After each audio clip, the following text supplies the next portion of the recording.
Thank you, Logan, for that presentation. We will turn the time over to you for public comment. So I just want to make sure, just understand some ground rules there. Just before you begin your comment, just state your name, mention your address, where you're from. We're going to limit that to 3 minutes per public comment. I will have to cut you off if you do go over 3 minutes.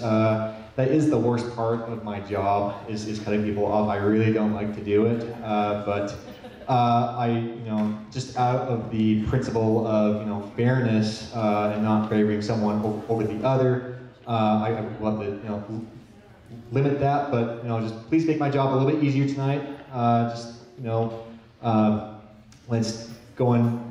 When you're giving that comment and the 3 minutes are coming up, just wrap up. I will give you a 30-second reminder of when that's going to end.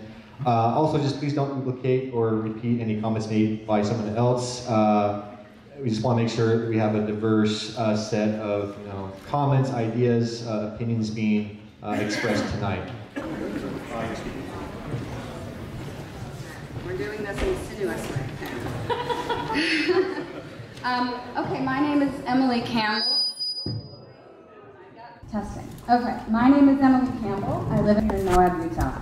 My comments address some fallacies and I think false assumptions throughout this report. Furthermore, I'd like to point out that this will, because of the likely failure of this project, because of the massive cost burden of facing Grand County taxpayers. Some fallacies in this report that should be seen to undermine it. First, you assume a 100% occupancy of single-family homes priced at $1.5 to $2.4 million. The current vacancy rate, the second home ownership rate, is 25%. 1 in 4 homes in Grand County is currently a second home. So already you're assuming an occupancy rate well above our current county average. On top of that, as of January, our median home list price was $614,000, a third of the cost of the list prices of these homes. To assume 100% occupancy or anywhere near that is absurd. Furthermore, you assume a 97% renter occupancy rate, again, on units, twin homes, condos priced at $1.5 million with an average household income in the report of $54,000 a year for households. I'd like to ask who makes $54,000 a year and can afford to pay rent on a $2.4 million home.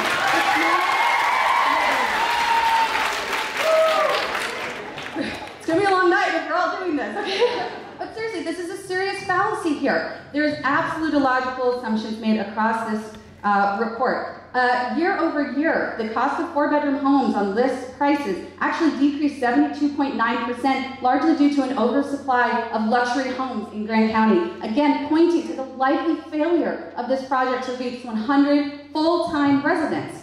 And finally, the last thing I'll say is where there is affordable housing dedicated, it is at $100,000. And if you look at equivalent units in the county, which are nowhere near $100,000, even for the most affordable homes, they tend to be studios at best. And to assume 2.5 people per household living in a studio, it doesn't make any sense. There are holes throughout this. Now, the legislature is currently considering HB 540, which acknowledges that this bill was rushed through at the last minute, and there are major illogical assumptions in the bill itself about its likeliness to be successful. The Lieutenant Governor's office would be responsible to withhold judgment on this issue until there's the opportunity to let that pass through the legislative session in the next few days. Finally, I just want to speak about the cost of what happens if this fails. This already assumes that taxes go up for Grand County residents not in this preliminary town to $100 per household within 5 years, and that is a growth curve. So already this is assuming a tax burden on Grand County residents. If this project fails, we will be left with a bill. Damages is not defined in the bill. We don't know what we will recoup as far as our ability to manage our own cost burdens, and we won't have representation in this preliminary town to set our own destiny. This is irresponsible. This should be allowed to go through the HB 540 legislative process, see what the legislature does to improve or possibly fundamentally alter this bill, and this project doesn't make any sense. Thank you.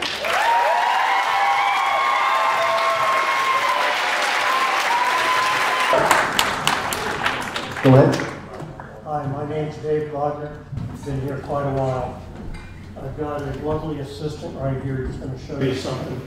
This picture was taken in 1983, downstream of this project.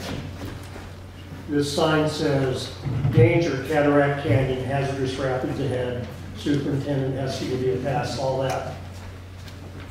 It was almost underwater. That year, the Potash Road was underwater. Potash employees were jet boated to work. 128 was underwater. People in Castle Valley had to go over the loop road to get to Moab. The Kane Creek Road was totally flooded. There was no way to get down there at all. Sorry. Emily said it pretty well. Who's going to be responsible for the cleanup when this thing fails?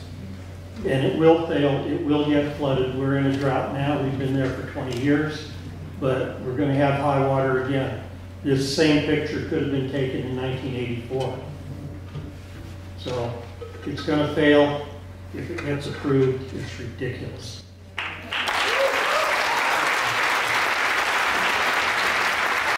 My name is Pete Gross. Moab, Utah. I've been here for a little over a third of a century. I'll be very brief. The prerequisite for financial viability is that it's hydrologically viable. It's in the floodplain, as you saw from the photo.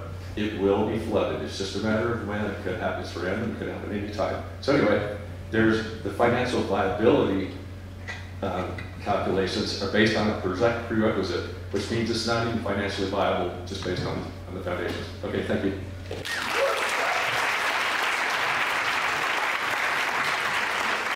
I'm Bob Phillips, and I've lived here since 1991 permanently. And many of you might know that I was the mosquito district manager for 23 years, but I'm not going to talk about that tonight because this is economics. Even though there's mosquitoes out there, we're going to cause a big problem. Be raised. I'll hunch over. First, I found it ironic that the feasibility study on its cover uses a picture of the development area from before the destruction started. In other ways, this study uses false or biased input to justify a project that is neither environmentally nor economically sound. The KCPD project has considerable local and regional resistance. Such resistance has included public outcry and several legal actions. Furthermore, there is real potential for further acts of resistance such as lawsuits, shunning, non-cooperation in the local economy, demonstrations, civil disobedience, and even direct action. These problems could significantly increase costs by reducing construction efficiency, by making it more difficult and expensive to hire workers or procure supplies and equipment, by disrupting planning and timelines, and by substantially increasing security needs. The project is uniquely vulnerable in that it is isolated and relatively remote, with unreliable phone and other radio coverage, and because, though its access is restricted only to a narrow Class B road and the Colorado River itself, it sees regular and at times heavy local and tourist traffic, enabling many people who may dislike the project to have relatively easy access to it. The study grossly underestimates security expenditures by mistakenly assuming that security infrastructure and law enforcement needs will be similar to those of communities that do not have these challenges. It's listed. They named the communities like Monticello and Hanksville. Really? They're like Moab? Or like this would be? In addition, local hostility to the project is likely to reduce the project's desirability for investors and make it more difficult to recruit residents and businesses, which would substantially reduce revenues over the long term. In addition to correcting the other numerous ways the feasibility study is flawed, it needs to be revised to account for these significant socio-political issues that will likely affect the economics of the project. And the question I have is, how will these variables be addressed?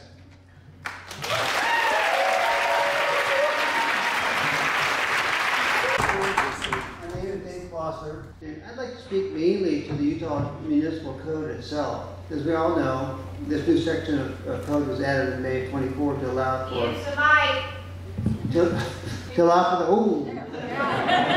the creation of preliminary municipal incorporations such as Kane Creek. But this new code appears to be somewhat based on the existing code for standard municipal incorporations. They share a common requirement that must be met before incorporation can be approved. This is the feasibility study must show for both that revenues will exceed expenses by at least 5%. And this is the revenue margin. When evaluating the revenue margin for these two different types of applications, the same general methods appear to be used. So let me provide two reasons why I believe these two applications are as different as apples and oranges, and why the methods used in the feasibility study should be as different as well. First off, for the standard incorporation application, the revenues and expenses are based on an existing community with existing roads, sewer, culinary water services. But most importantly, they're based on an existing quantifiable tax base. On the other hand, the preliminary application like Kane Creek is based entirely on undeveloped land with no infrastructure whatsoever. To determine if the 5% revenue margin is met, development projections, which are just guesses, are made. And for Kane Creek, these optimistic projections appear to have been provided by the developers themselves.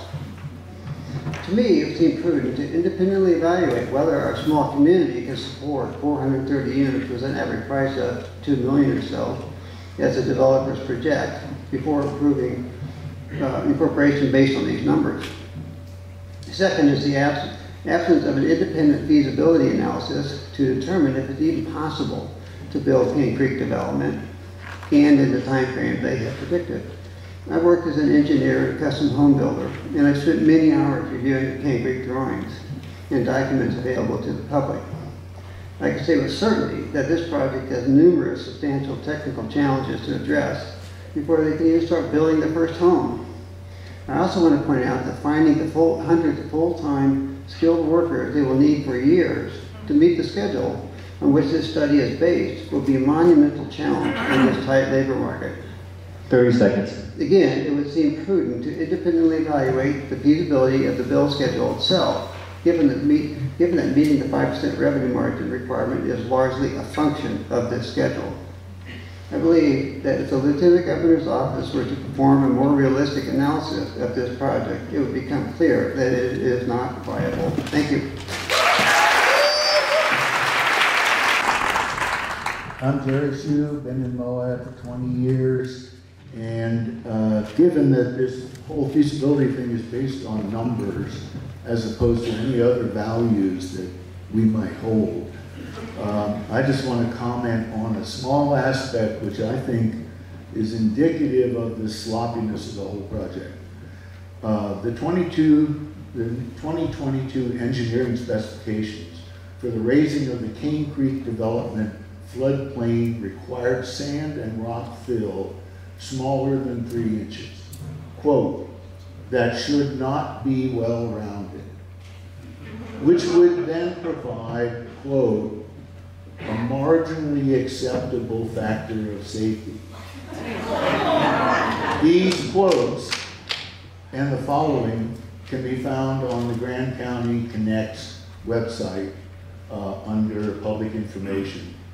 The rock fill that was collected from the river cobble terraces above the floodplain was river cobbles. River cobbles are not a great base on which to build a house or a town.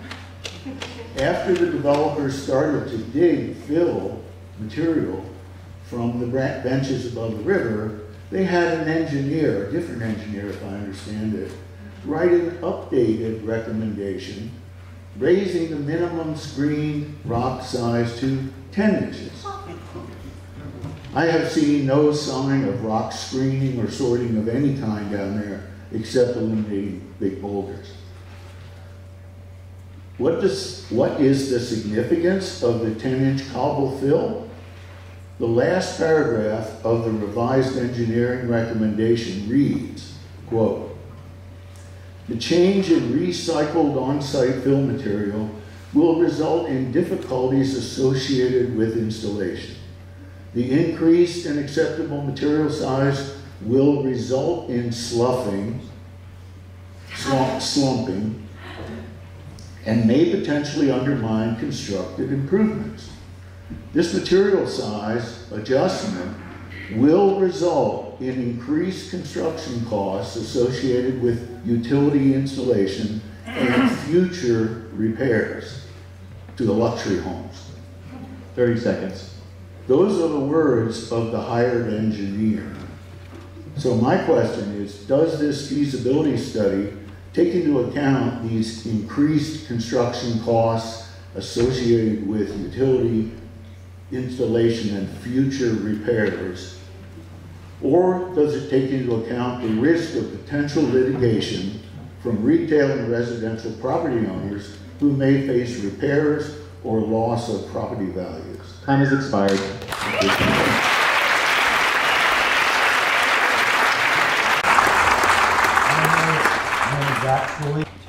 Thank you to all that have put on the study and the meeting tonight. Unfortunately, there are 3 people that are very important to this project that are not here tonight. At least I don't think they are. Tom, Trent, Craig. Maybe hiding behind the curtains. A year ago in a county meeting, one of them did actually show their face via Zoom. And he said, "We share a deep commitment to Grand County and its people.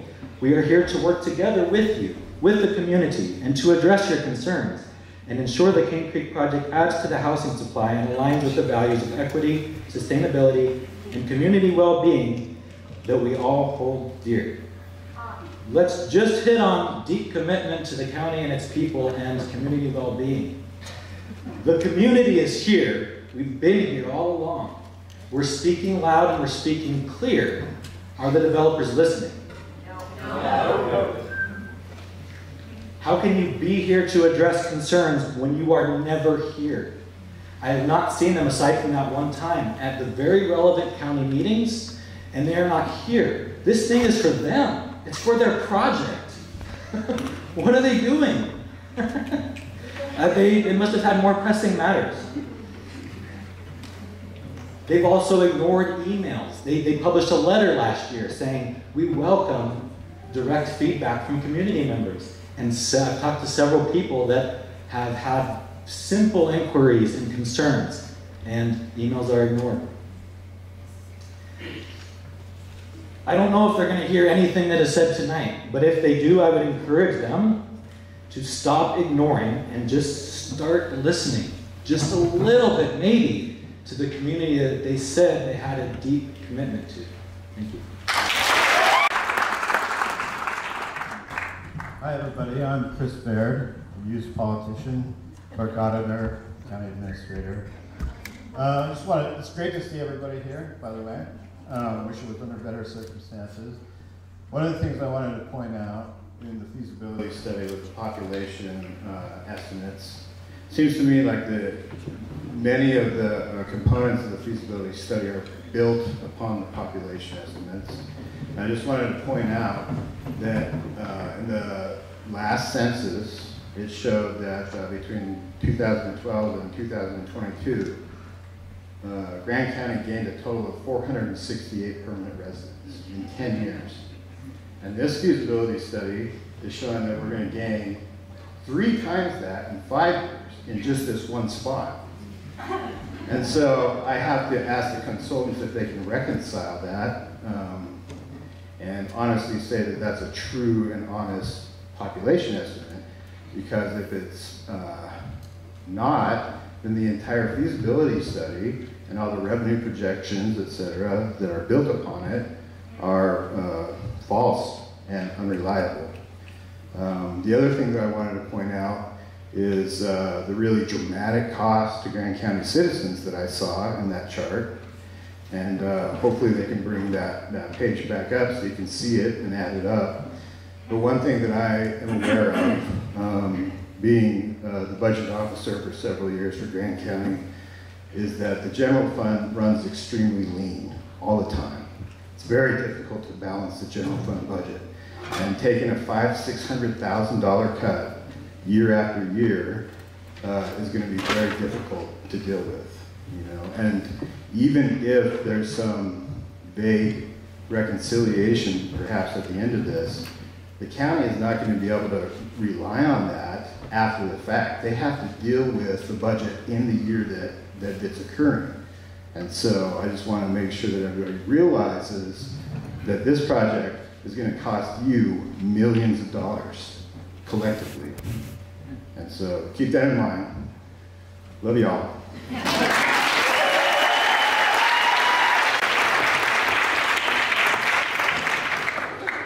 Hi, I'm going to talk to you guys because I think everyone here knows what's up already. My name is Zoe. I've lived in Moab since 2016. I'm a nurse at the local hospital here. And since I've lived here, we've seen such a dramatic increase in luxury accommodations for the uber wealthy. That's hotels, housing, now maybe even an entire town. And the fact is our workforce and our essential services just cannot keep up with that. The workers who support our vital tourist economy are being worked to the bone. They're working multiple jobs throughout the tourist season, both to make enough money to support their families and also to keep up with our crazy, crazy busy season. And this leads to stress. It causes harm to working families. Children who should be in school and graduating are instead leaving early to start working. Parents are working 60 hours a week. They're not home with their kids at the end of the day. And this leads to stress, worsening health outcomes, poor mental health, domestic abuse, substance use disorders, the list goes on. And yet, people are still living below the federal poverty level in Kane County. And meanwhile, our basic services can't keep up.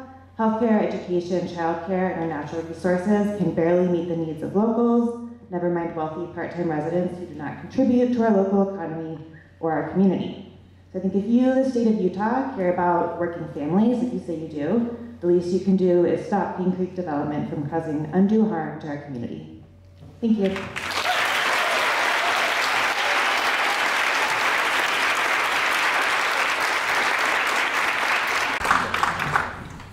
Thank you, Zoe, for certainly kind of facing. Sorry for making you uncomfortable. Deal with it. Ginger Allen. I live downtown, and I'm not sure if you're aware, even here in Main Street, we're dealing with significant floods. Several years ago, I was walking down in water that was up to my thighs, and that is downtown on the highway. I have a Master's of Public Health degree with a focus in disaster preparedness and emergency management. And for the last 6 years of my life, I've traveled around the country to disaster sites as a public information officer. And I'm super passionate about the emergency management side of things for this community because I think anyone who knows anything about flooding is, this isn't good. Right? This is an active flood zone that you are building a community in. And in your report, you say, the county also acknowledged the potential fiscal impacts on stormwater mitigation and emergency management from development of floodplain. Potential. There are significant impacts that are going to happen because you have waterfalls in that area, these vanishing waterfalls that are so magical to people who can drive by, but not necessarily have to worry about massive boulders that are coming down onto the road and blocking it, or in cases with the Kane Creek Road in the last several years, completely washing out entire sections. The road is a small one-way in, one-way out that you are putting thousands of people in and saying, deal with it. If it happens and people are out biking or recreating, it's different with a handful of people versus thousands of people in a community that you are building in a flood zone. And I say this because in my role, I have worked body recoveries for people who have dealt with flash floods. The potential of the massive water that is going to come down with these waterfalls or rise up from the Colorado River that is right there is going to kill people. And there is nothing from your financial impacts that you say are potential that are going to be able to solve that.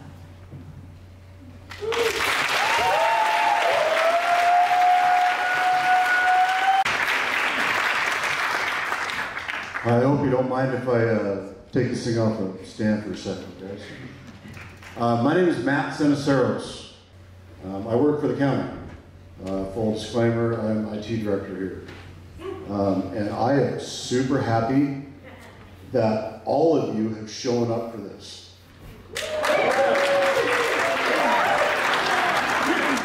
You have shown up en masse. This is awesome. And I see so many different camera lenses and audio feeds and people watching. And I know the lieutenant governors, and we're honored to have you. Thank you so much for coming down here.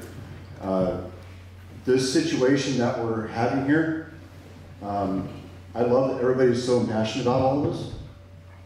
I'm going to try to save my own personal review about this to myself, but we are Grand County.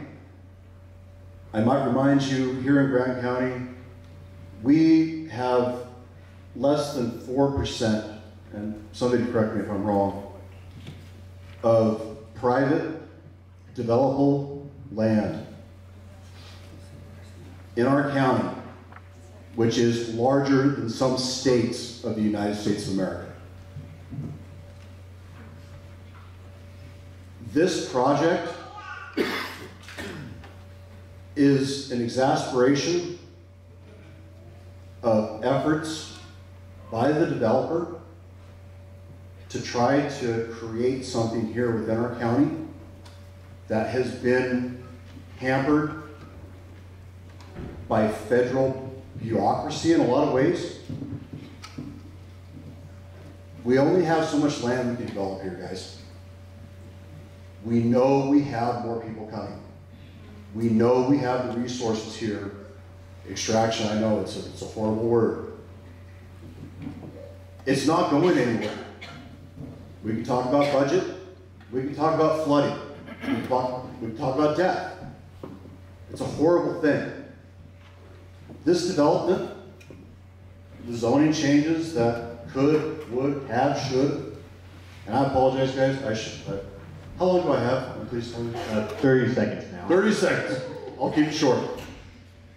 I'm all for this project. I am 100% for this project because it allows development in a beautiful land. If you guys have gone down there, it is one of the most beautiful locations you can imagine. I know I was there actually. We all camped there, didn't we? Right? That's what you're all arguing about. So this is a good agreement. They've already raised. Hey, time has expired. Thank you so much. I love you. Appreciate it, guys. Have a good night. This says these. Hello, my name is Julianne Waters, and I am here for a marketing reality check. Verifiable figures are that in 2023 we had exactly 6 homes over the price of $1 million selling in our county. And only one of those was the Lions Back development, by the way. In 2024, we have had 10 homes over the cost of $1 million to sell. And they were not new development. These are older homes on property. The idea that you're going to fill out this project with $1+ million sales is it's not realistic in the very least. I've been here over 30 years, and we are not going to become the next Aspen. We're a totally different community, and we love where we live. I really hope the developers realize that this is a mistake waiting to happen. Thank you.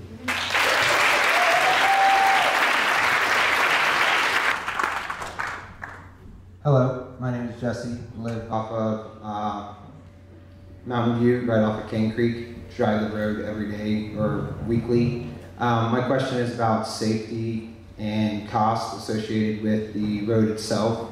It's in the general funding, or it was meant or suggested that the funding would come from the general funding budget.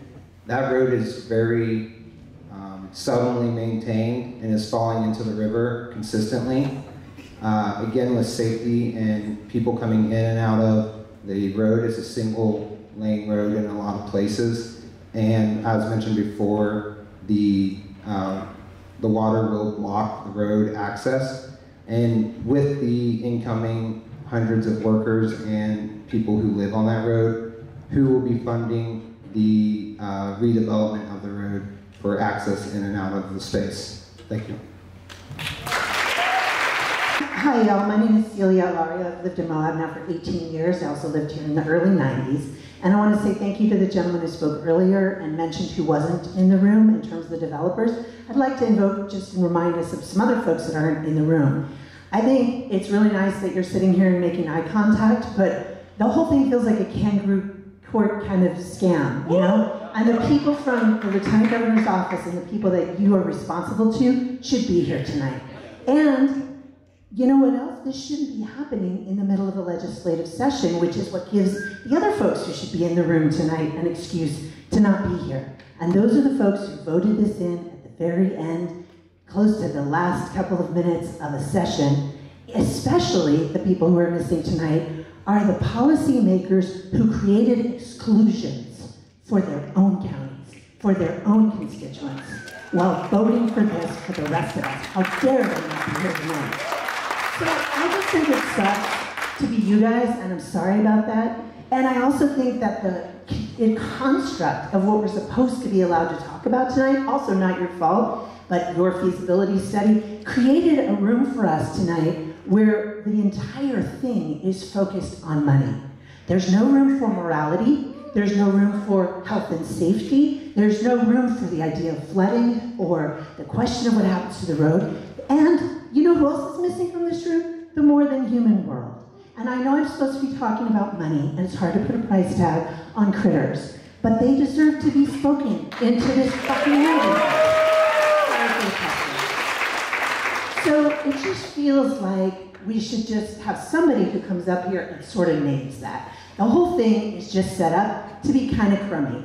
You've got a crummy job to do, and we have a crummy construct that this is the boundary of the conversation that our community can have. There are people waiting outside. There are people who can't be in here tonight because they're low on their immunity and they're concerned about being in a room with this many people. The gallery is full up top. A lot of people care about this, and the entire setup is really just a mess. And to assume that where this conversation should be right now is about dollars and cents. I heard your voice wavering as you read your PowerPoint tonight. I feel for you, my friend. I did. I'm sorry that you had to come down here and read that PowerPoint instead of the people you work for and the policymakers who made this idiotic policy, who should be here standing up with the developers tonight on that stage instead of you.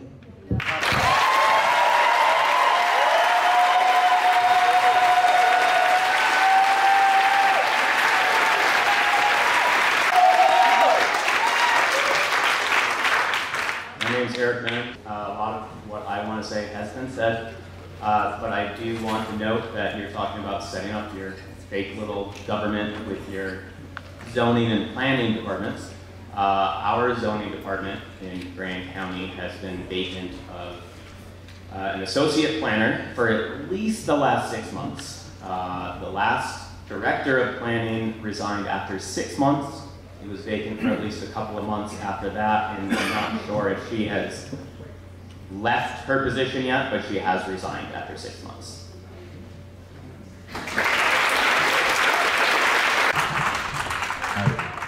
I'm Everett Hildenbrand. I live in Spanish Valley off of Spanish Trail Road. I think we've seen a lot of evidence that this study was not done taking into account the reality of the local situation. That ranges from the actual population projections themselves being fundamentally flawed, to the math of selling expensive luxury homes to lower middle class families not adding up, to the absurdly low estimated cost of maintaining an already rough road, flooding issues, and security, policing, and public service costs. So if the study was not done taking into account the actual reality here, what was it done taking into account?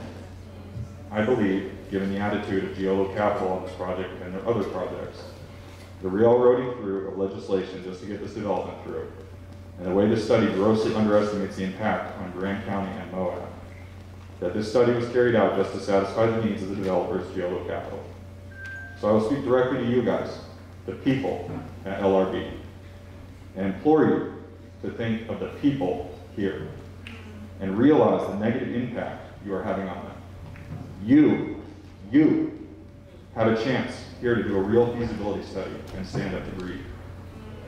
That is very important in this time, right now, where only you can stand up to tyranny and greed. Thank you.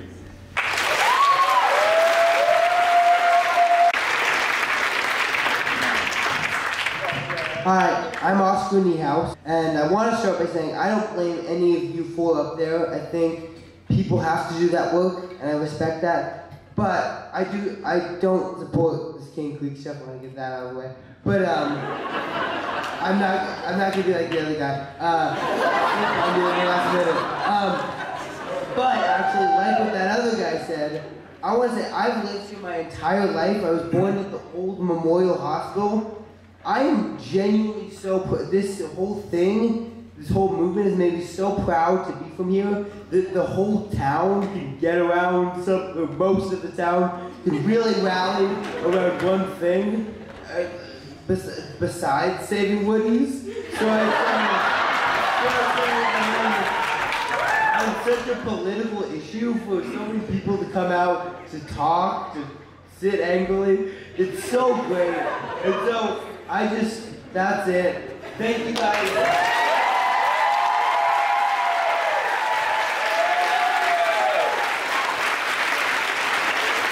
Excuse the stammering, I was not planning on talking. My name is Benjamin. I live at 100 Arches with like 12 or 1,500 people. I've only been here maybe like 6 months or something. Before this, I worked in Yosemite for 3 or 4 years. I've worked in a bunch of random park job places all over the western U.S. What always ends up happening is all the towns and areas near anything remotely beautiful are bought up by like real estate speculators and just rented out. It's like that in Mariposa, California. A couple months ago, I was driving through Escalante talking to locals at a gas station, and they actually had to pass a local bill prohibiting Airbnbs because every single new house that was on the market was being bought up by people just renting it out. It would be one thing if these people actually lived in Escalante even half the year, but of course they don't. They are just in California, New York, or somewhere else.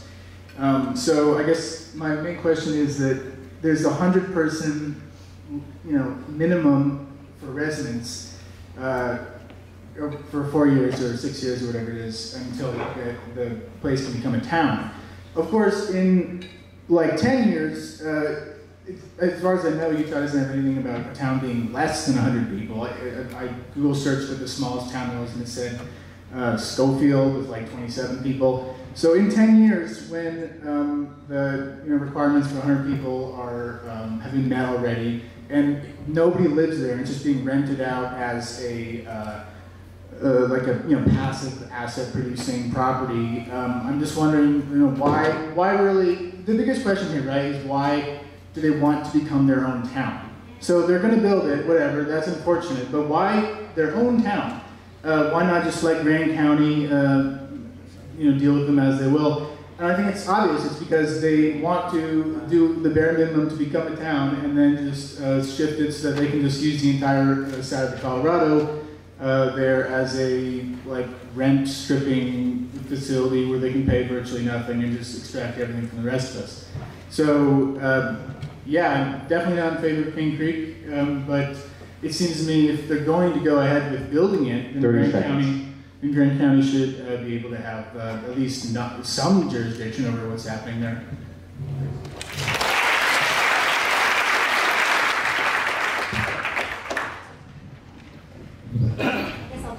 Maybe you guys can hear me then. So my questions, well, first of all, Gina Round, and my questions are a little bit more in regards to the water availability discussion in your report and whether the costs were truly reflected properly. Because on page 29 in your report, you say that the Cane Springs Water Company is going to provide water, or the culinary water, upon incorporation. So you need to have 100 residents prior to incorporation. So who is going to provide the municipal water to those residents prior to the incorporation? Because then on page 12, you say that the secondary and culinary water, well actually it starts out with saying LRB assumes the following services will be provided by the various entities.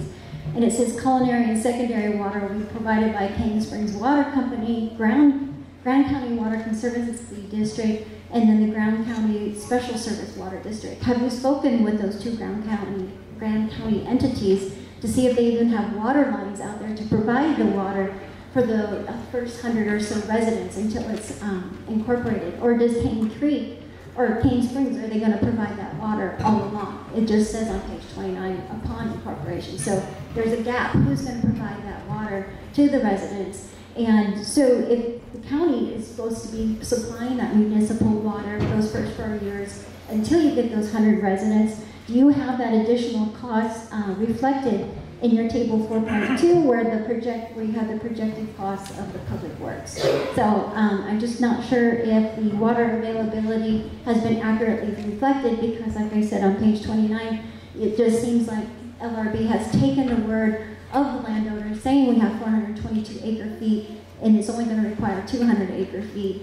And the problem is that 422 acre feet is coming from the Colorado River, and it is very expensive to treat surface water up to drinking water standards. So I'm just not sure if that was accurately reflected in the study. Thank you.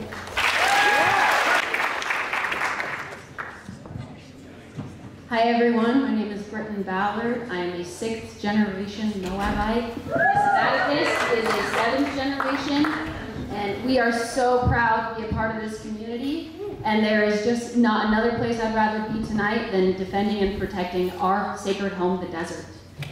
We are stewards of this place, and it is our responsibility to stand up and protect what is rightfully ours and our home. This is a sacred place, and if we don't defend it, 100 years from now or less, our children's children will be asking, why didn't we do more? When these condos are inevitably in the bottom of Lake Powell, because the rain will come down and the floods will come up. Building a house upon the sand is foolish, and you know that. And so it is up to you, and greed has short-term benefits. But destroying the desert has much longer, very terrible consequences. You can do something, and you should do it today. Thank you.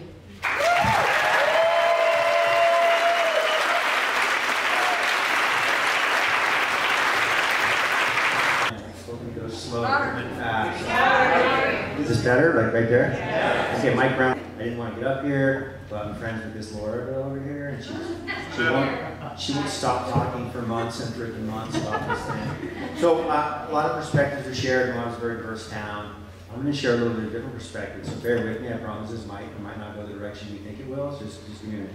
I scratched together a few notes, and this isn't my sign. It's a prop for a minute now. So I don't live here full time, which is, I think, a perspective that some people, I think, need to share. I don't live here full time, but I own several houses around the area. Just in the time it took me to stand in line, I mean, Eric talked, and I'm remodeling a crappy fixer uninhabitable duplex right across the street from Eric, and he's got the coolest little cat named Ginger I keep looking out for. I need to come find that cat, Eric. What? And so, quite frankly, what's going on here is, I'm very familiar with the housing in Moab. I am a housing provider, and I rent to a lot of, police officers, school teachers, communists, bakers, IT people. No, you're a communist. It's okay. Just all these different people. And so I understand the struggle. I understand what's going on. And Moab is just different. But what I am that no one's kind of mentioned so far is I'm a 30-year financial advisor. I'm a real estate investor, and I've been rather successful at it. And so what we want to talk about tonight is the money aspect. The people aspect, you guys got it covered. I hear you. But I am, unfortunately, one of these rich assholes that will potentially show up. And I would be your ideal prospect for someone to buy a house in Kane Creek. And, I mean, I've looked at it, I'm aware of it, and it just doesn't pencil. It just doesn't even make sense. And I'm familiar with base flood elevations and elevation certificates in flood zones. I've actually done that on some of my properties.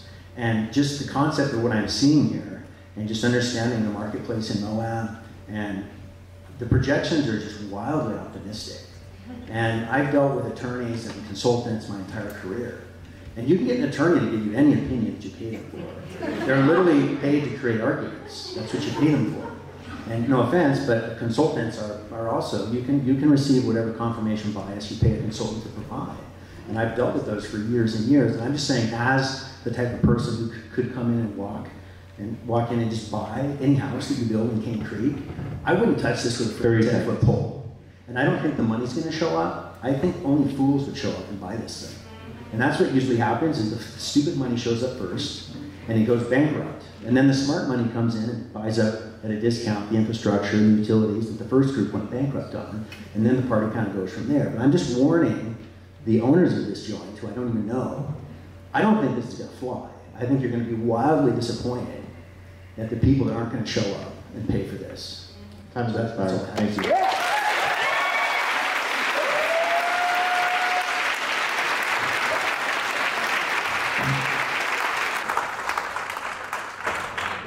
Hello, my government name is Jennifer Ortiz. I live on, if you know where that is, you have to take Kane Creek Boulevard. And as many of you know, it's been under construction for what, over a year now? So, perfect example of the labor construction shortage in this town. And as we continue down that road, every time I see the development, it just hurts my soul. I'm originally from Phoenix, Arizona. Constant construction development, destruction of the desert out there, heat island effect, it's a whole mess. That's why I'm out here now. So when I first moved out here and I saw that, I'm like, dang it, it's everywhere, isn't it? So, yeah, I like to think about how when rich people build on sand, the house will crumble. Thank you.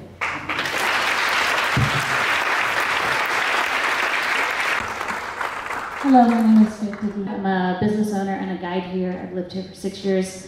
And on a personal note, when I moved to Moab, I moved 5 times in the first year. While I was living in a motel, unable to find affordable housing, it was really hard knowing there was 500 nightly rentals sitting empty. So to think that this town will be full of nightly rentals when we barely have enough housing for workers is really painful to me. Additionally, it brings me to the question of what is a resident? So for me, this feasibility study really feels like you plugged in optimistic feasibility study in ChatGPT and this is what you got. And it's really frustrating to see feasibility, the word feasibility, used so many times when it completely ignores the feasibility of the impact on the residents.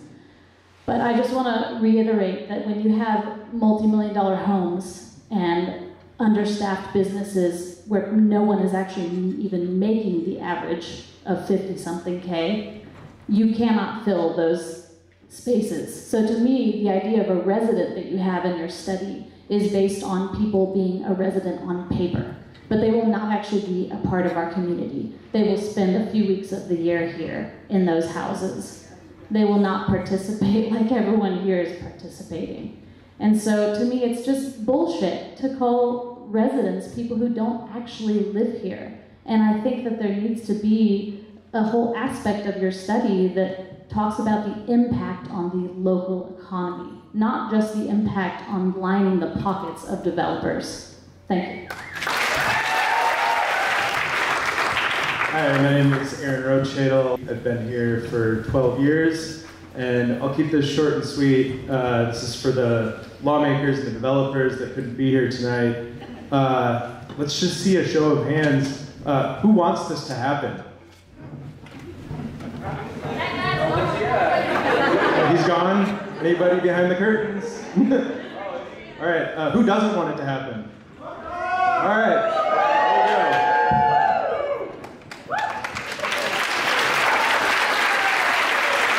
Magnet. Okay, my name is Sam Newman. I gotta get my notes out. I'm nervous in front of crowds. doing great.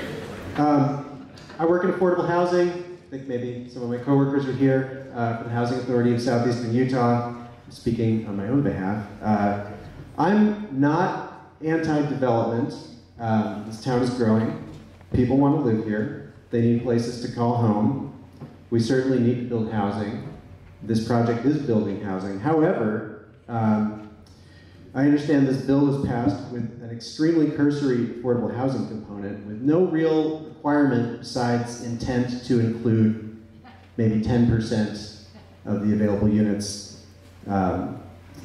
as affordable or attainable units. I find that so deeply insulting that the state legislature, who claims to care so much about building housing and providing housing for the residents of this state, to be so careless in writing this law that also violates one of the principles that we talk about a lot in Utah, local control. This is a pretty extreme bypass of local control. People who have a lot of money can come in and essentially purchase their own town and ignore all applicable land use codes and create their own. And so, in the interest of being constructive, mostly I would like to encourage the legislature, if they are going to pass this other bill that Campbell talked about in the first comment, and reevaluate this legislation, I really encourage them to be choosy and be hard-nosed about requiring actual, meaningful guidelines for building housing. I think, I suspect a lot of people in this room would feel a lot differently if the Kane Creek pad was about to include, 400 units of housing that you could afford and live in. Still obviously a terrible place to build. But I think the insulting and painful thing for me, and I suspect a lot of other people here, is just to watch people who have so many more resources than the people who are struggling to keep the town running. They're just come in and run roughshod over, anything that anyone here has voted on. That's all.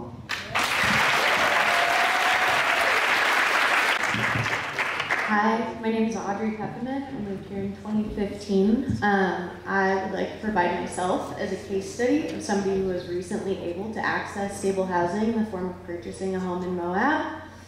I make well over the average income that we're talking about, that $50,000 mark, as a federal employee, if I'm able to keep my job. In order to access stable housing in this community, had to team up with somebody who makes an equivalent salary working as a nurse in the hospital. We both had to pool resources, get help from both of our families, and only through an act of charity by the property owner, drastically reducing their original asking price, were we able to access stable housing and purchase a home in this town. So the idea that people who make less than me can single-handedly purchase this kind of accommodation for themselves, to start a family, to be able to cover the basic cost of living and pay rent on a $2 million house is just absolutely fucked.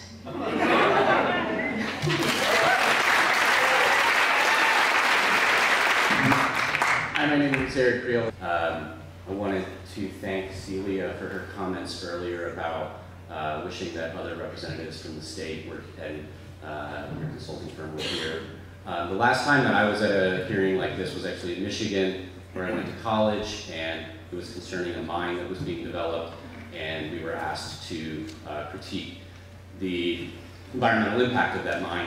And I remember a lot of people bringing up really great points and really great valid evidence about why the mine exceeded the environmental impact that was allowed by the state.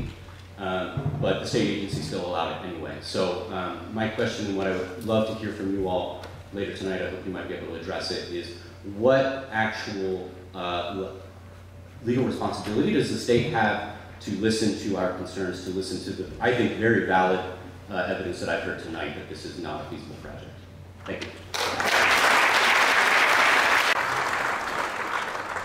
Thanks for coming down here tonight. Thanks for the opportunity to be here. And I have to say, I'm delighted to see the turnout here, which this doesn't happen very often. You can tell it's a powerful event, and about the only thing people show up for is when they need to kill something really bad for this community. And it's happened over and over and over again, from the nuke dump down in Canyonlands to the Brook Cliffs Highway to the Cisco and Green River Township unit building nuclear power plants, to most recently the tram that's now coming down after it was never even built or used, really close. It's going to happen again with this one, I can guarantee it. And it's just a matter of time and how much money people want to throw at this. But what I'd like to say is I've changed my mind about how this should go down. And but I should go back. My name is Dan Kent. I've lived here 40 years. I've done stream and wetland assessments as part of my job, and this place is going down. There's no doubt about that. Doran went and did studies that showed that the volume of water in the Colorado River historically has been over 3 times enough to wipe this place off the face of the berm, the bottom. And it's going to end up, maybe not down in Lake Powell, it's going to be scattered its length throughout Canyonlands National Park, which is my sacred homeland. And it makes me quiver in my soul to think that that kind of desecration is going to happen to my homeland, my heartland, the place I call heaven on earth. So I think at this point, we should wash our hands of this. They don't want to be part of the county. They don't want to be part of the town. Fine. They can be their own town, but there's got to be a plan. This is my question for the developers. What's the plan when you fail? 1-year-old development washes away. How are you going to clean that up? And what's the deposit? That's all.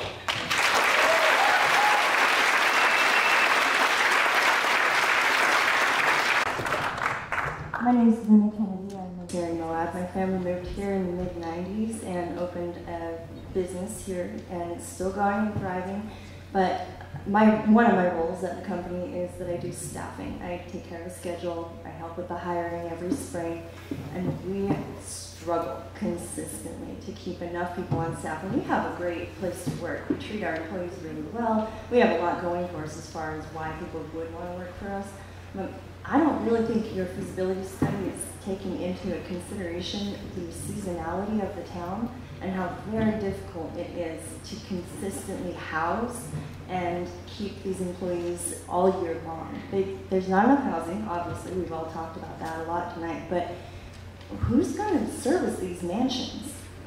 Are there enough house cleaners to take care of the rich people who are going to sometimes live here? Are there enough builders? Who's going to actually do it? Because any business owner in town can tell you it's a struggle every year to hire enough employees. And then at the end of the year, in the fall, you have to lay them off, and that's agonizing in itself. But your feasibility study is missing a lot of really key important elements that it's like you've never been to Moab and you've never heard of Moab and you didn't think about Moab when you wrote the study. To all of you guys, one more thing. Hey Duke lives.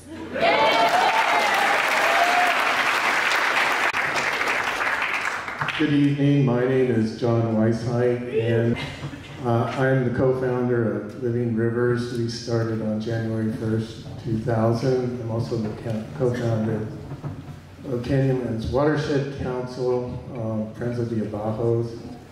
Dan Kent, thanks for your service before us at Canyonlands Watershed Council, but I'm also a member of the Waterkeeper Alliance, and I serve as the Colorado Riverkeeper. I just want to let everybody know how proud I am.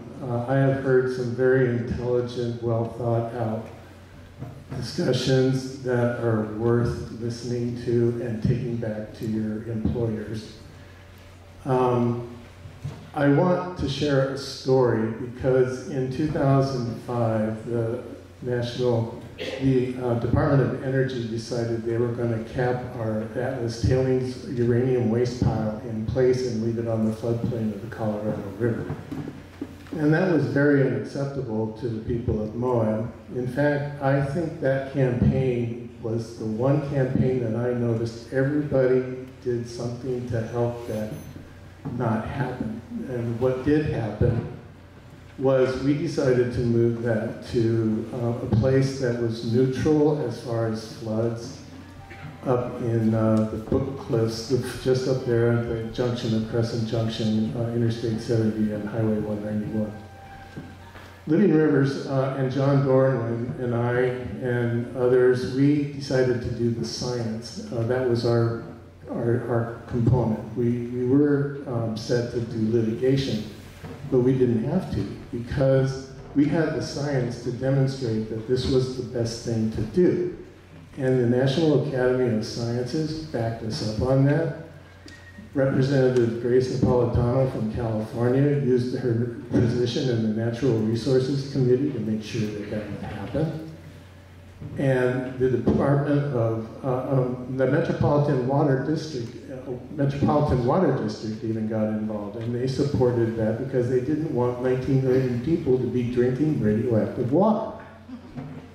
So if the federal government and the Grand County and the Academy of Sciences can see the benefit of removing a uranium waste pile from the Colorado River. Why can't these three developers living in a treehouse not build this thing? So they're not being logical. They're not listening to nature. They're working against nature. They're making up their own rules instead of listening. Time has expired. Thank you. Thank you. Good night. I'm Tatiana. I live in Riversands Drive.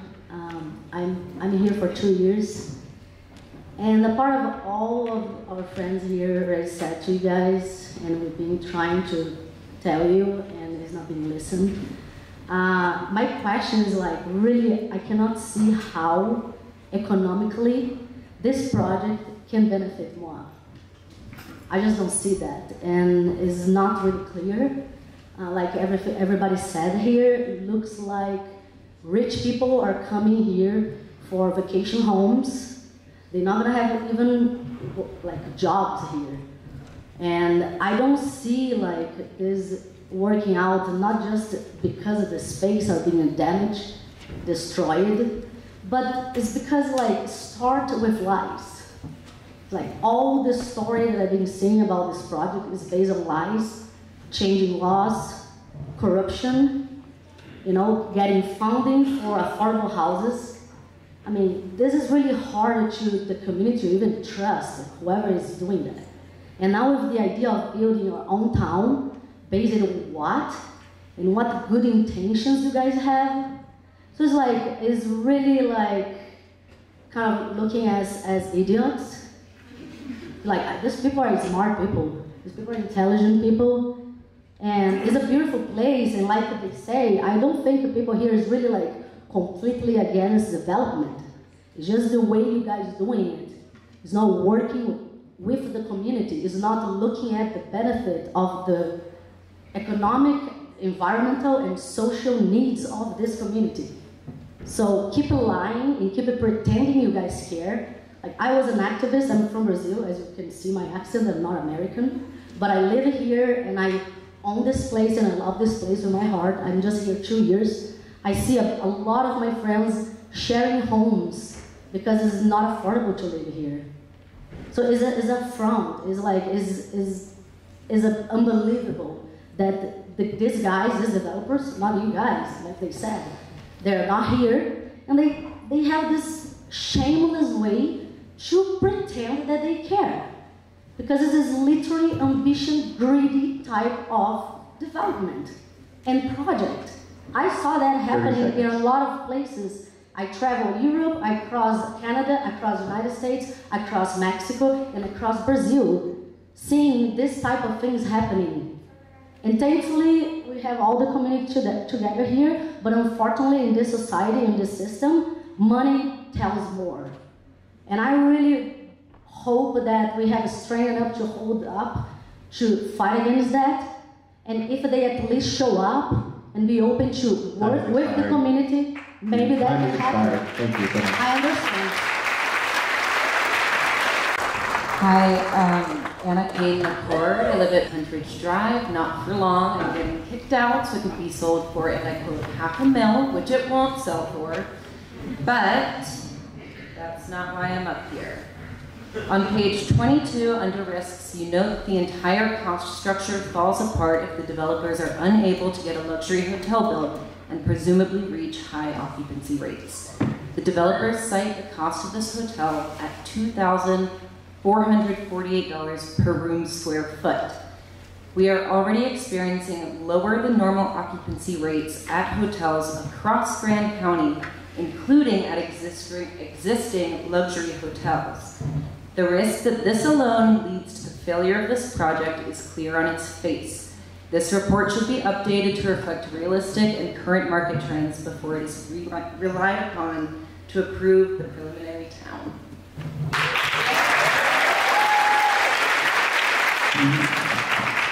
Hey, thanks everyone, really. This is a watershed moment in our town. I'm Richard Cook. I live on Mill Creek Drive. I was elected to the Moab City Council in 1996 on a platform of making development pay for itself. We did manage to get some impact fees passed, but that's a small amount of what really costs of development are. And so we've had some major affordability problems that have persisted since that time and are getting worse. This project is a classic case of privatizing profits and socializing costs.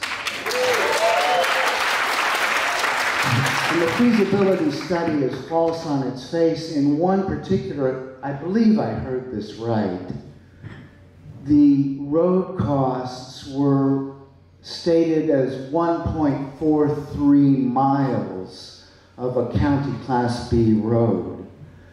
Well, that's the road that goes right past the development. The road is entirely inadequate, as has been very well stated tonight.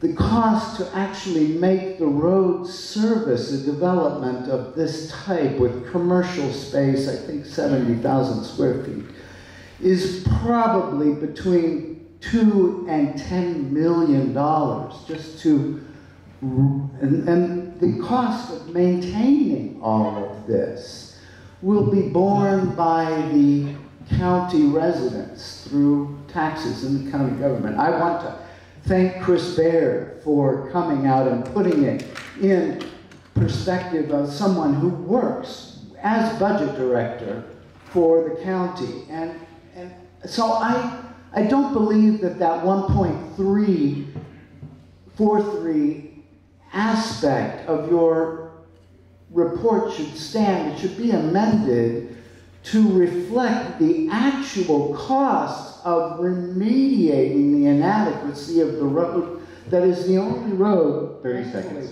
Thankfully, that was mentioned, only road for the emergency access. It's your responsibility to include that.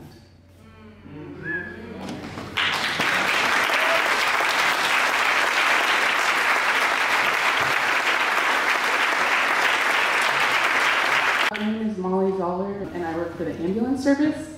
And a fun game that my coworkers and I are playing recently is, despite not working for a federal agency, how are we going to be impacted by what's happening right now?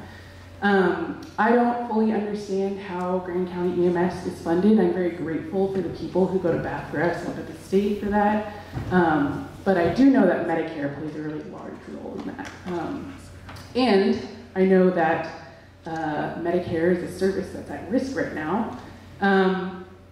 There is massive remodeling of the way federal funds are distributed and our federal agencies are functioning right now. And this is not happening in a vacuum. Luxury communities rely on working class communities to function. And so I find it hard to imagine that any sort of financial feasibility study that happened more than 6 weeks ago is going to be completely accurate for right now. And so I think that it needs to be looked at again in the way that working class communities are going to be impacted by fund distributions.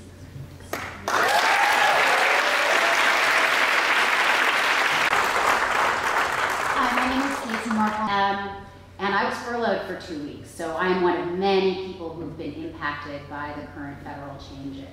I have two things to say. One, I want to underscore some of the problems with the commercial analysis. I think it really seems like they were done in some of these comparison towns that don't really fit the Moab, wave of the cycles of this town. Like, you have 70% occupancy rate on day one for your hotel, provided it gets built. That might happen on a good month, but if you're built in December, it's not going to be a 70% occupancy rate. So that's like kind of an issue with that, and also the extensive real estate, commercial real estate projections. I think you're looking at $300 or something like that a square foot from day one in sales. Again, This is not the same kind of place where you have a steady and consistent sales. So you might want to think about that. But I really have a message for the Lieutenant Governor and the Governor's offices. This isn't just a hearing on a feasibility study for the Kane Creek Springs disaster building. It's also a feasibility study for this bill. You have the power to rewrite these legislative bills. And we understand that,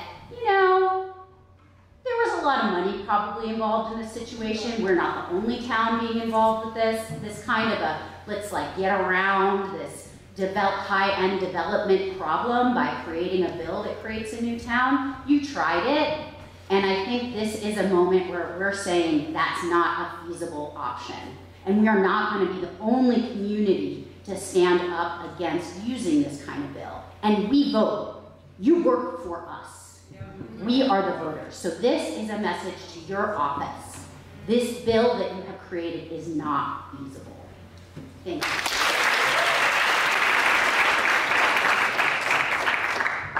My name is Charlotte Mates. I've lived in Moab this time for 25 years. And I just want to thank all of the people for raising all of the issues that have come up tonight. I think they're very sound, and I think that we are speaking, and my reason for getting up tonight is I would like to share a story from 70 years ago when I moved here. I'm thanking John Weishaupt for bringing up the fact about the tailings. One decision in history can change the world. I'm going to tell you this little story about my father, who was the metallurgical engineer at the Uranium Reduction Company. He helped found it with Charlie Steen and Mitch Mealich. And when it came time to take the tailings, which was the yellow cake, away from the uranium, my father made a recommendation. The recommendation is that they take and spend 10 cents a gallon for gasoline in 1954, 55, 56, and take that tailings and load it onto a dump truck and spend 10 cents a gallon and take it up to Crescent Junction and bury it. The plant superintendent, and I'm not going to name names because it's past history and they're probably all gone by now, or a lot of them, there's still some around, suggested that they leave the tailings on the Colorado River, and he got paid $100 for a bonus for suggesting that. My mother told me this story when I moved here, and she came down on Mother's Day of 2000, and she said, your father was an environmentalist, a visionary, and he did not think that the tailings on the Colorado River would hurt anyone because it all came from the earth anyway. But he knew people well enough to know that they would object to their water going through the tailings that had come 30 seconds. So I'm leaving you with that story just to ask our government and our lawmakers and our citizens who vote to vote for the very best outcome so that our history of our town can be maintained. Thank you. Hello, my name is Caitlin Myers, and I serve on Moab City Council. Wanted for you all consultants and representatives of the Lieutenant Governor's Office and members of the public to know that Moab City, our city manager Michael Black emailed Lieutenant Governor Henderson today. This, as has been discussed, this project will be directly accessed by Moab City Roads, and we as the city would like to have a conversation with your office about how impacts and risks also tie into Moab City in addition to the impacts in the study I'll talk about Grand Canyon. So,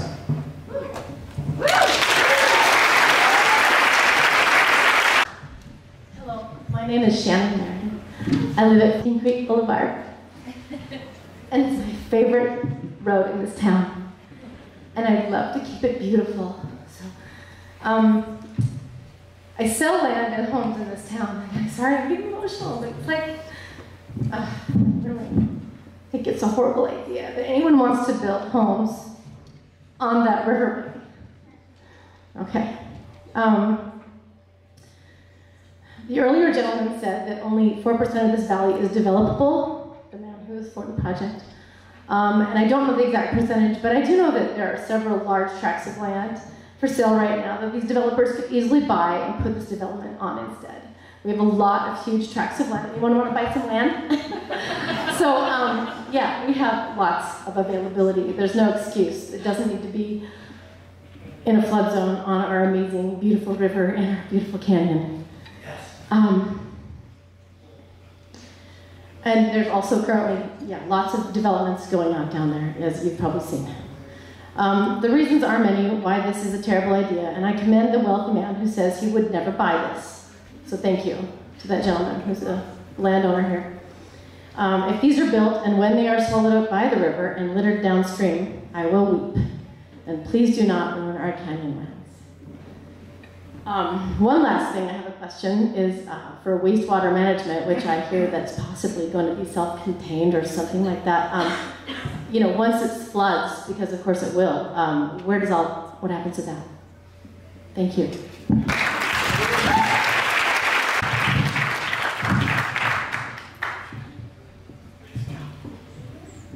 During times of universal deceit, telling the truth becomes a revolutionary act. I don't know much. I don't know about numbers or money. But what I do know is this truth. The people of Moab do not want the Kane Creek development to continue. So, I leave you with this. I am for truth, no matter who speaks it. I am for justice, no matter who it is for or against. I am a human, first and foremost. And I am for whatever and whoever benefits humanity as a whole. I do know the civil rights movement could not have occurred without the resistance of Rosa Parks, the principle of Martin Luther King Jr., and the tactics of Malcolm X. Thank you.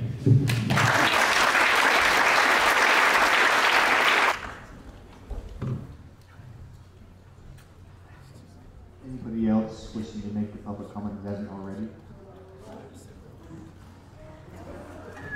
Hi. Hi, everyone. I'm not a fan of being on the spot like this, but I have put a lot of work into this, and I am also really proud of my town. I'm Laura Long. I just want to call out off the back of Oscar that what we're seeing here is pretty spectacular. We've got, in this town, as far as I can tell, I'm just going to read my script. In this town, as far as I can tell, for every strong opinion, there's another equally strong, if not stronger, in opposition. And yet here we are, people with varying political backgrounds, economic backgrounds, varying lengths of residency. The overwhelming majority of us are here standing united against this project. And it's not because we're all NIMBYs or afraid of development or change. We're here because we're aware of economics, we're aware of the safety, we know this is a failure, and we know this process was rigged from the start. We can go back to HB 22, when the developers were given legal rights to steal control of a special service district for the sewer from local county commissioners to themselves. We can go back when Welfare Weston's attorney threatened to sue the county for hundreds of millions of dollars if they didn't upzone his property from 10 acres of highway commercial land to 180 acres of highway commercial land. We can go back to when Welfare Weston's nonprofit that pretty much had zero track record get $1 million government handout subsidized by taxpayers in order to educate us on housing.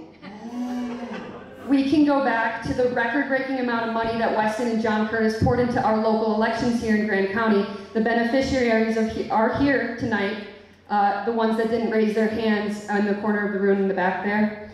We can go back to SB 258, rammed through the Utah House and Senate in 10 days with zero public input and barely a question asked, passed unanimously to force this corruption onto us and other communities around the state.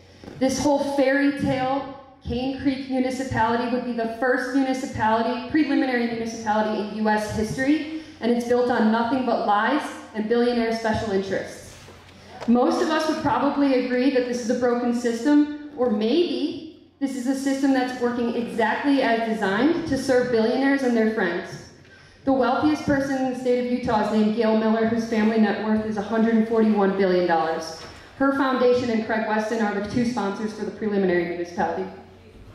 These people know how to get laws written for them, and they know exactly what they're doing. Unfortunately for them, we do too. And we're not fucking buying it. 30 seconds. I understand that you guys are all trying to do your job and follow the law, but we are asking you guys to please help us fix this law to serve the interests of the people and not billionaires like Gail Miller and wannabes like Welfare Weston. Craig Weston and Gail Miller can go educate somebody else.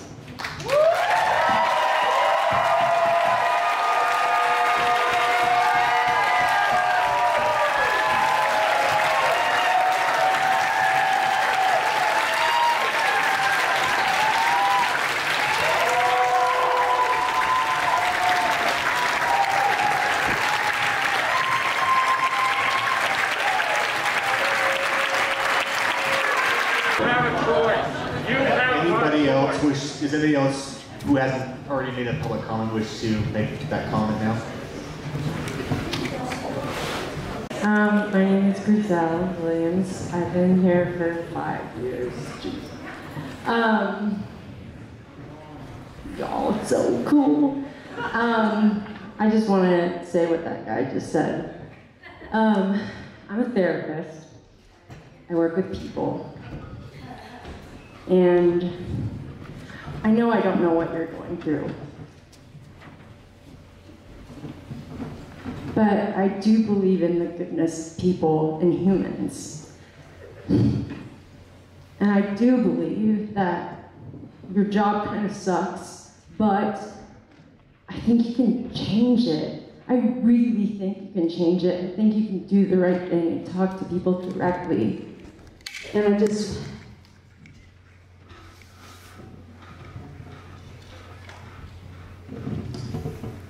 sit for 3 minutes in silence right now, but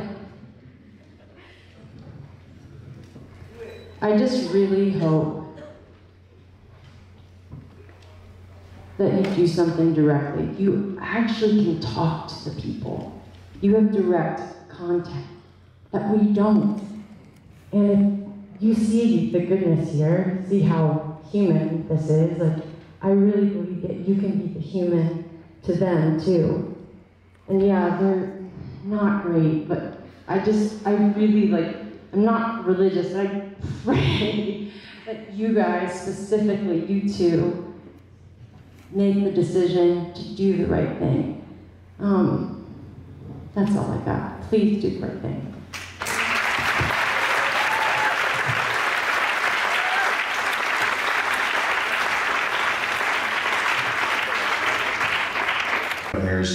Incorporation's page.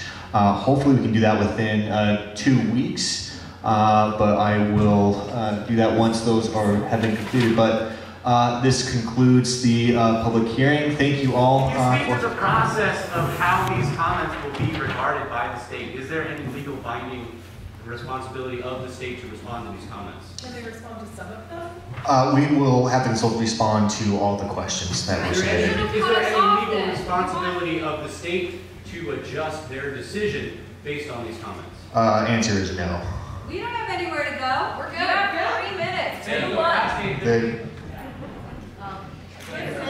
Address some questions. All right, we will go over. We'll address some questions.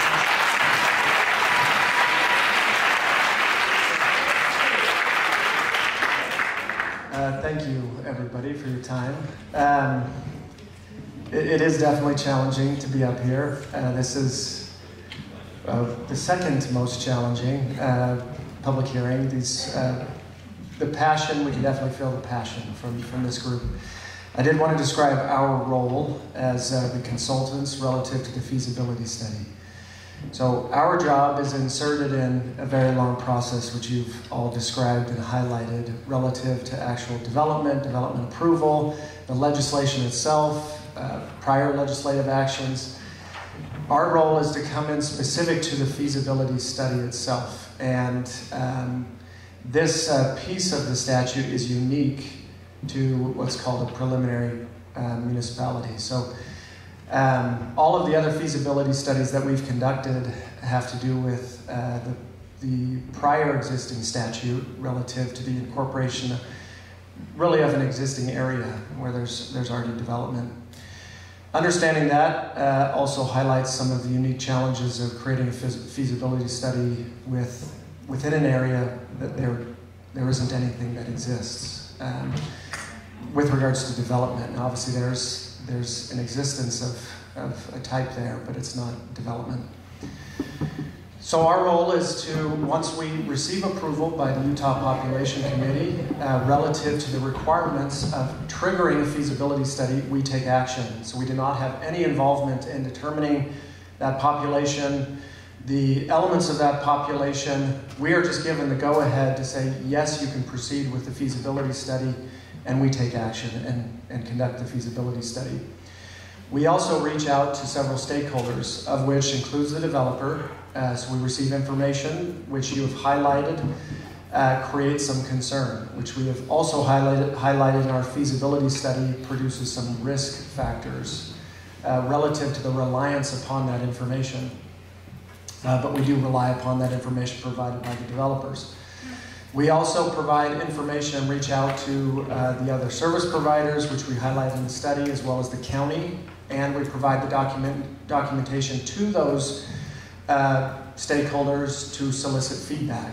When they provide us feedback, then we respond to that and adjust the analysis accordingly. So I wanted to highlight that as part of the process, to give that document in draft form to those stakeholders and receive feedback, and then we adjust our analysis based on that feedback.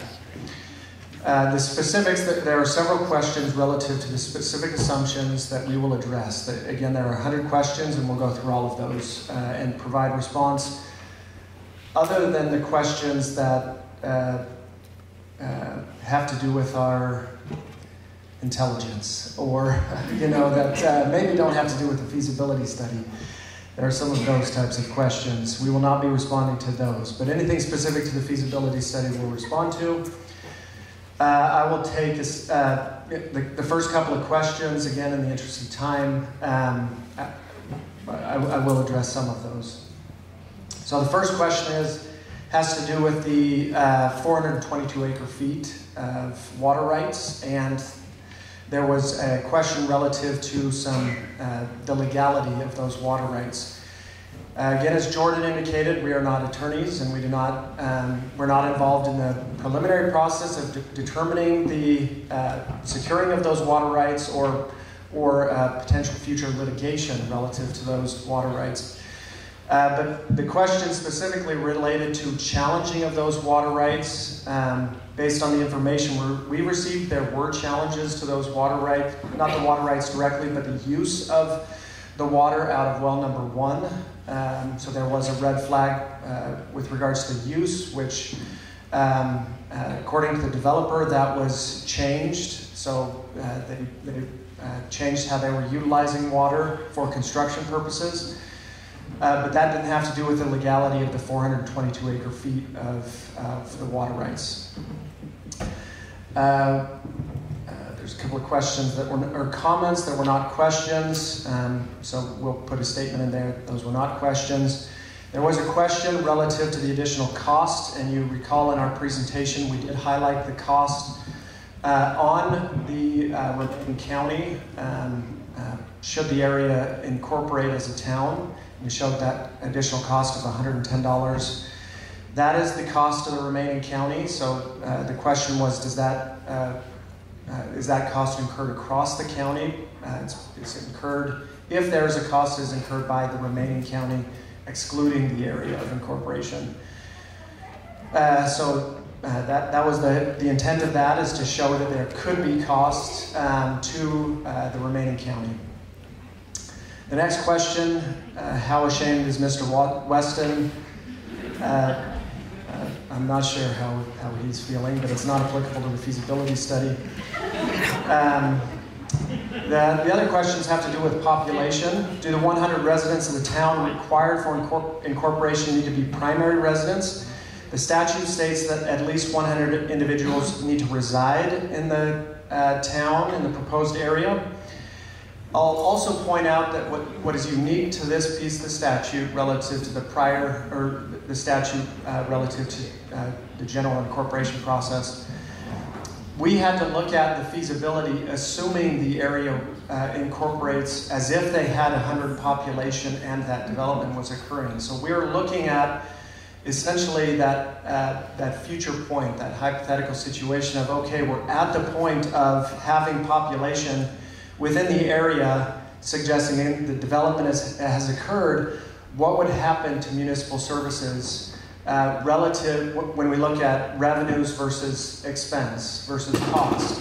So the assumption, the feasibility, or the legislation states that we have to look at that point as if the population was there and evaluate the feasibility. So that is the lens we're looking at, which highlights some of the challenges that you've discussed relative to market feasibility, which is absent, or the validity of actually getting to that point. Again, the statute requires us to look at it as if that happens and determine what revenues would be generated relative to the expenses, specifically related to municipal services, municipal type services. What would the town cover relative to expense, which we identified as the general government, law enforcement, road-related expense. The district-related expense, water, sewer, and other district-related expense will happen regardless of incorporation, meaning if you incorporate or not, assuming the development occurs, that expense will happen. We're not in the feasibility study determining the magnitude of that cost to those districts, for example. We're isolating it, saying if we incorporate, the act of incorporation, does that cause an increase of cost? I will point out again, that's defined in the statute relative to preliminary municipalities. So a lot of those questions have to do with those variables. The other common question has to do with the road expense. Based on our discussions with the county, they've indicated that the road in question would remain with the county. So they actually said they do not want, that the town would not be responsible for that road. It would remain a county road. The road is 4 feet below grade. It's going to be a river. Yes, so again, we looked at who would be the service provider. Again, the county indicated that would not be a town road or a municipal road. Already. If the community has and continues to speak out passionately against this project, why are you pursuing it here? Again, our role is to conduct the feasibility study as defined by statute relative to a preliminary municipality. Have Schwenke answer that question. Yes. What's Schwenke's answer? So the other, yeah. Well, if the community continues to speak out, why are we pursuing this? We need to follow the statute. So the statute was enacted last year. We're simply following the law. If it's unsafe, why are you proposing it? If it is unsafe and unpopular, We need to let him answer the question. Answer the question. So again, we're unsafe. Folks, it's Kane Creek to answer our questions. Let him speak, please. again, our role is part of the feasibility study process is to conduct the feasibility study per the statute, looking at municipal type services. So again, there will be costs outside of what the municipality would cover as part of those districts, which again, will still occur. We've also identified, and the developers identified costs. There were costs or questions relative to capital investment. Again, we're looking at essentially the developer or the district will be funding that capital investment relative to water, sewer infrastructure, and the necessary infrastructure for development. Some of the other questions have to do, there were several questions with regards to the median income. This also ties to the market feasibility. Again, we did not evaluate the market feasibility of the proposed development, whether or the secondary or direct impacts relative to surrounding markets relative to the proposed development. We did not also look at affordability issues within the study relative to the median income of $57,000 and the actual purchasers of those homes, who those purchasers would be, whether they're in community outside of community. Again, our focus was specifically on if the area were to incorporate as a town, would the costs of providing municipal services change versus the area developing without that structure of an incorporation? Okay, so sorry we've run out of time. Again, our objective will be to answer all of the questions that we can answer relative to the feasibility study. If there are questions that are not directly related to the feasibility or the data, we're instructed not to answer those, obviously, but as with other studies, we go through every one and put a response to each question, so you will have a response. I just don't want you to think we're not going to, we're not going to look at these questions and answer them. We will do that and provide that response to the Lieutenant Governor's office. Thank you. Do the right thing. Okay, with that, we'll end the public hearing. Thank you all for coming. Please drive safe home. Thank you.